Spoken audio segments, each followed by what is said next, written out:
Wealthy widow with no children, always ate alone. Until the nanny's black son sat beside her, and the dining room felt too large for one person. And Evelyn Hartman had grown used to the quiet that wrapped itself around her meals. The silverware rested perfectly beside her plate, untouched for too long, as if waiting for someone who never arrived. She lifted her fork slowly, unaware that this night would break the routine she had lived with for years. A chair scraped softly across the polished floor. Evelyn looked up, startled, expecting a maid or a sudden emergency. Instead, she found Jordan Santos standing beside the empty seat, his small hands gripping its edge as if he was unsure he belonged there. He did not ask permission. He simply sat down, his presence warm and steady, like someone who understood loneliness more than he should at his age. Evelyn felt something shift inside her, something she had not felt in decades. For the first time, she did not eat alone. Across the mansion, hidden behind elegant walls and calculated smiles, Diana Caldwell watched the scene unfold with icy resentment. To her, Jordan was an obstacle, not a child. Evelyn's laughter drifting from the dining room made her jaw tighten. Something had changed, and Diana did not like change she did not control. Why would a wealthy widow with no children suddenly open her heart to someone else's son? And why did Diana feel the need to stop it before the night ended? The quiet of the mansion was about to break. If stories of loyalty, courage, and unexpected bonds speak to your heart, stay with this one until the end. Moments ahead reveal truths that changed Evelyn's life forever. Before we continue, take a second to like the video and subscribe to the channel, so you never miss the powerful stories we share here. Now, let us move forward. Evelyn Hartman's mornings always began in silence. The mansion she lived in was beautiful, sprawling, and filled with everything money could buy, yet it echoed with an emptiness that never softened. She moved through its hallways like someone walking through memories instead of rooms. Pausing sometimes at portraits of the husband she had lost years ago, wealth surrounded her, but companionship did not. She ate breakfast alone, read alone, and even her footsteps reminded her that she had no family left. Maria Santos had been working in the mansion for only 6 months, yet she carried herself with the quiet strength of someone used to responsibility. Her days were spent keeping the home running smoothly, ensuring Evelyn had everything she needed while still tending to her son, Jordan. Maria did not intrude. She respected Evelyn's space, but she always greeted her with warmth that never felt forced. It was the kind of warmth Evelyn did not realize she missed. Jordan Santos was the opposite of the mansion's heavy silence. He was gentle, curious, and impossibly observant for a child his age. He noticed things adults overlooked, the way Evelyn hesitated before sitting down, the way she touched her locket when she felt lonely, the way her smile appeared slowly as if unused. He wandered the halls quietly, never causing trouble, but bringing a softness that changed the atmosphere without trying. Evelyn found herself watching Jordan more often, appreciating the innocence he carried. She began sharing small conversations with Maria, and slowly, the distance between employer and employee faded into something more human. From the upper landing, Diana Caldwell often leaned against the railing, watching them with cold calculation. Every shared laugh, every soft moment between Evelyn, Maria, and Jordan tightened something sharp inside her. The more she saw them grow closer, the more she feared her hold on Evelyn's fortune slipping away. And while Evelyn saw family forming, Diana saw a threat, one she intended to eliminate before it became permanent. Diana Caldwell had always believed that Evelyn's fortune would one day be hers. She felt it was owed to her, not because she earned it, but because she wanted it. Watching Evelyn grow close to Maria and Jordan filled her with a jealousy she did not bother to hide anymore. Every smile Evelyn shared with them felt like another door closing in Diana's face. She could not stand the idea of a child like Jordan taking the place she believed belonged to her. One evening, after making sure no one followed her, Diana slipped into a quiet back office of a private clinic. Dr. Leonard Briggs waited inside, tapping his pen on a thick folder already prepared. Harold Stone, her lawyer, stood beside him with a smirk that showed he knew exactly what he was doing was wrong, and that he did not care. Diana sat down, crossing her legs with confidence she did not deserve. She explained what she wanted with a cold, steady voice. Evelyn needed to be declared mentally unstable. Not in a loud or dramatic way, but in a way that looked believable. A slow decline. Signs that could be staged. Symptoms that could be written in medical terms no one would question. Dr. Briggs slid the folder across the table. Inside were fake assessments, forged mental health reports, and a list of behaviors they could pretend Evelyn showed: confusion, forgetfulness, sudden mood shifts. Harold Stone added legal documents that would give Diana full control the moment Evelyn was admitted to a facility. They planned everything carefully. A few uninvited visits to the mansion, a staged medical emergency, papers signed under pressure, small lies that would add up until it looked like the truth. When the meeting ended, Diana placed her hand on the folder, feeling the weight of the plan she had just approved. Dr. Briggs leaned forward and spoke with quiet confidence. It will all look real. Evelyn Hartman began to notice small things first. A whispered conversation that stopped the moment she entered a room. Staff members glancing at her with worry that did not make sense. A misplaced document on her desk that she did not remember leaving there. None of it felt dangerous on its own, but together, the pieces formed a quiet warning she could not ignore. Dr. Leonard. Briggs started appearing at the mansion far more often than expected. He arrived with a polite smile and carried a medical bag he rarely opened. He claimed he was checking on Evelyn's well-being, but his questions sounded rehearsed, as if he was waiting for her to slip or say something that he could twist. He took notes she never asked for, nodding to himself like he already knew the answers. A few days later, Harold Stone sent a stack of urgent paperwork, insisting Evelyn sign everything quickly due to legal updates. The documents looked official, but something about the wording bothered her. Some sentences felt too vague, others too controlling. Evelyn read them twice, then a third time, and her heart tightened when she realized signing them would have given Diana access to decisions Evelyn was not willing to hand over. She said nothing. Instead, she began her own quiet investigation. Checking dates, keeping copies, and storing voice notes in places no one would think to search. She had lived long enough to know that danger rarely arrived loudly. Sometimes it moved softly, pretending to care. Maria noticed Evelyn growing more careful. She watched Evelyn check locks twice or pause before answering simple questions, but she did not understand why. She respected Evelyn's silence but worried in her heart. Jordan sensed it too. The boy who usually explored the mansion freely started staying close to Evelyn. Walking beside her, sitting near her, watching anyone who approached her. He did not know what was happening, but he felt something was wrong. And Evelyn, even in her calmness, knew she was being cornered. She simply did not know how far the plan had already gone. Meals slowly became the warmest moments of Evelyn Hartman's day. Jordan Santos would sit beside her, talking about small things with a sincerity that felt like sunlight entering a cold room.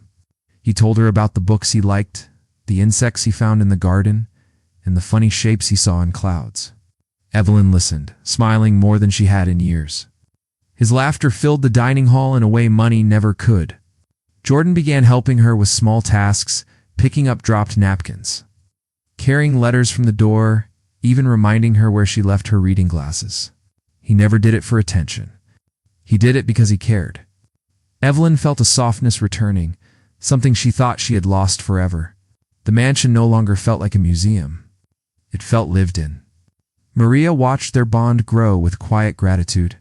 She had always taught Jordan kindness, but seeing Evelyn's eyes brighten because of her son made her feel like she had given something meaningful back to the world. One evening, while Jordan told her a story about his school project, Evelyn felt a deep certainty settle inside her. She wanted to protect this boy and his mother. She wanted to make sure their future was safe. That night, she updated her private documents, leaving instructions that would quietly place Maria and Jordan in her will. She did not announce it. She did not share it. She simply secured their place in her life. But news traveled in ways she did not expect. A careless staff member mentioned how close Evelyn and Jordan had become. The words reached Diana Caldwell, who froze mid-step when she heard it. Favoring them. Including them. Giving them what Diana believed was hers. The thought made her blood boil. and in her anger, she decided the plan needed to move faster. Diana wasted no time tightening her scheme. She began whispering to house staff that Evelyn was forgetting things, repeating questions, losing track of conversations. Some believed her, others did not, but doubt had already taken root. Diana pretended to worry, acting like she was trying to help, all while spreading rumors that had never been true. She contacted Dr. Leonard Briggs and demanded the false medical report be completed immediately. He prepared it with clinical precision, listing symptoms Evelyn never had and emergency signs that would justify hospitalizing her without delay. Harold Stone drafted new documents labeled as temporary power transfers, papers designed to hand Diana full control the moment Evelyn was removed from the mansion. Everything was lining up. Diana even arranged a team of paramedics ahead of time, convincing them Evelyn suffered from unpredictable mental episodes. They believed the doctor's paperwork, unaware it was a lie from the first word to the last. But Evelyn was older, not weaker. She noticed the sudden stiffness in staff behavior, the new urgency in Diana's footsteps, the odd questions Dr. Briggs asked during his visits. The pattern was too clear. Something was coming. She did not panic. Instead, she acted with calm precision. She placed small hidden cameras behind bookshelves, inside flower vases, under side tables devices no one would think to check. Audio recorders slipped neatly behind picture frames. She knew if someone tried to trap her, she needed proof stronger than accusations. Maria sensed Evelyn was preparing for something, but she did not ask. She respected Evelyn's space, trusting her judgment. Jordan stayed closer than ever, watching Diana carefully with the quiet instinct of a child who could feel danger long before adults noticed it. The final move was approaching, and Diana believed she had already won. The morning arrived with a strange silence.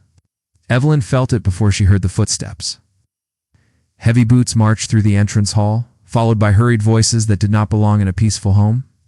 When she stepped into the corridor, she found Diana Caldwell standing confidently beside two paramedics and Dr. Leonard Briggs. Diana carried a clipboard, like it was a weapon. Dr. Briggs wore an expression of fake pity, pretending he was acting for Evelyn's safety. The paramedics, innocent of the truth, waited for instructions. Diana stepped forward, her voice sharp and urgent. She claimed Evelyn was experiencing hallucinations, that she was confused, that she had become a danger to herself. She insisted Evelyn needed to be taken to the hospital immediately. Dr. Briggs nodded as if every lie was medical fact. Evelyn did not argue. She did not raise her voice. She simply took a slow breath and glanced at the staircase, where Jordan and Maria stood watching. She told them calmly to stay close, that everything would be fine. Her voice alone was enough to keep Jordan steady. In another corner of the mansion, Harold Stone cornered the staff, waving legal papers and warning them to stay out of this.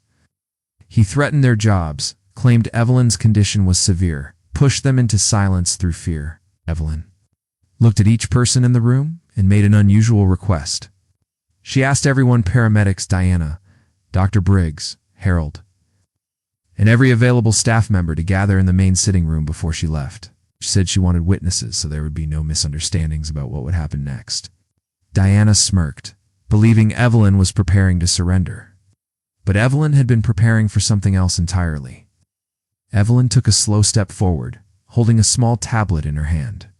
She pressed a button, and the screens behind the bookshelves flickered to life. Hidden cameras revealed every move Diana Caldwell had made, every whispered lie, every fabricated concern. Her voice, calm but cutting, filled the room as she played the first recording. Diana's voice, recorded in Dr. Briggs' office, detailed the entire plan, forged medical reports, fake emergency claims, and even attempts to manipulate the will. Dr. Briggs confirmed the staged symptoms in his own words, thinking no one was listening. Harold Stone discussed legal loopholes, explaining how they would temporarily gain control over Evelyn's estate. The paramedics froze, shocked by the truth. They had trusted the doctor, believing it was a legitimate emergency. Their faces turned pale as they realized they were part of a criminal plan. Maria and Jordan stood by the doorway, staring wide at the screens, unable to speak. The child held tightly to Maria's hand, sensing the tension but also relief. Diana lunged toward the tablet, screaming, trying to smash it. "No, you cannot do this." "I am supposed to." Her words cut off as Evelyn raised her hand, stopping her in place. Evelyn calmly retrieved a USB from her desk, handing it directly to the police who had just arrived, summoned quietly by a trusted source. "Everything you need is here," she said softly. Every lie, every act of greed, every false accusation had been captured. The evidence was irrefutable. Evelyn's eyes met Diana's, steady and unshaken. This was not revenge. This was justice. The room held its breath as Diana realized she had underestimated Evelyn Hartman's intelligence, foresight, and patience. Evelyn turned to Maria and Jordan, her voice gentle but firm. "No one will harm us again." And in that moment, the mansion felt safer, warmer, and filled with something Diana could never touch: real family, trust, and loyalty. Within minutes, police officers arrested Diana Caldwell, Dr. Leonard Briggs, and Harold Stone. Diana screamed, struggling against the handcuffs, her plans crumbling in front of the mansion she had once imagined as her prize. Dr. Briggs and Harold Stone looked stunned, their confident facades completely gone. Evelyn watched quietly, showing no anger. Her expression was calm, measured, a reflection of the disappointment she felt more than anything. The room was heavy with silence as the three conspirators were led away. Maria's knees buckled, and she wrapped herself around Evelyn, tears flowing freely. Relief, gratitude, and lingering fear mixed into a single, overwhelming embrace. Jordan, still clutching his mother's hand, stepped forward. "You will never be alone again, Evelyn," he promised, his voice full of certainty. Evelyn knelt, resting a hand on his shoulder, feeling a warmth she had never expected to find again. The mansion, once quiet and lonely, now hummed with life, laughter, and the quiet peace of safety restored. Evelyn went through the mansion, checking small details books in order. Photos untouched, little signs of daily life returning. She smiled as she watched Jordan arranging his schoolwork and Maria organizing her papers. Every corner of the house reflected trust, love, and belonging. Outside, the city moved on, unaware of the battle that had taken place inside these walls. But inside, Evelyn knew something deeper had been won: dignity, family, and the knowledge that greed and prejudice could not touch what was built with honesty and care. Years later, the mansion's Sunday dinners were full of laughter and stories. Jordan's confidence had grown, Maria's dedication was recognized formally, and Evelyn's heart had opened to a family she had never known she could have: Diana's. Downfall became a quiet legend among the elite circles, a cautionary tale of how arrogance and prejudice lead only to ruin. Evelyn Hartman often glanced at Jordan and Maria and whispered, "True wealth is not in what we accumulate, but in whom we choose to love." Their smiles reflected understanding and unspoken agreement. The mansion was alive with genuine love, and no outsider, no scheme, and no prejudice could ever change that. Evelyn Hartman moved through the mansion with quiet contentment, the air filled with warmth and laughter. Maria Santos hummed softly in the kitchen while preparing breakfast, and Jordan Santos carefully set the table for their Sunday morning meal. The house, once echoing with loneliness, now felt alive with belonging. Every day brought small joys. Jordan recounted stories from school, his confidence shining brighter with each passing year. Evelyn listened intently, occasionally teasing him with gentle jokes that made him laugh. Maria's dedication had transformed the home into a sanctuary of love and trust, a place where no one feared deceit or greed. Evelyn often reflected on how her life had changed. She had once believed family was only those connected by blood, but now she understood that true love and loyalty were chosen, nurtured, and protected. Jordan had become like a grandson she had never known. And Maria was not just a caretaker but an irreplaceable companion and confidant. Their meals together had become a cherished ritual, moments where stories were shared, laughter flowed freely, and the loneliness of years past was a distant memory. The mansion no longer felt like a fortress of wealth and isolation, but a home defined by the warmth of genuine connection. Sitting at the table one evening, Evelyn watched Jordan pour juice for Maria and herself. and she felt a profound sense of peace. These were the people she had chosen, the family she had built with care, trust, and love. For Evelyn, the lesson was clear.